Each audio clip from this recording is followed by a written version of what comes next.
அனைவருக்கும் வணக்கம். பல்லாவரம் சந்தையில் சோனாலி கோழிகள் வாங்கிட்டு வந்திருந்தோம்ல, அது பார்த்திங்கன்னா முட்டை வைக்க ஆரம்பிச்சிச்சு. அதுலேருந்து கோழி குஞ்சுகள் எடுக்கலாம்னு சொல்லிட்டு வீடியோஸ் பார்த்து இன்குபேட்டர் நம்மளாம் வீட்டில் ரெடி பண்ணோம் அட்டைப்பெட்டியில்.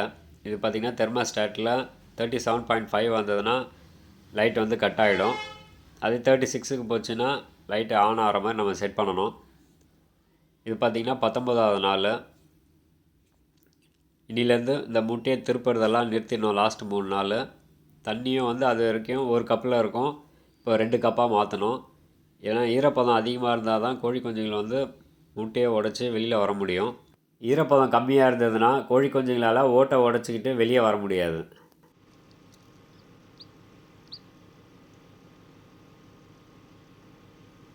முதல் முறையாக இன்குபேட்டரில் கோழி முட்டை வச்சுருக்கோம். அதுவும் நாங்களே செஞ்ச இன்குபேட்டரு.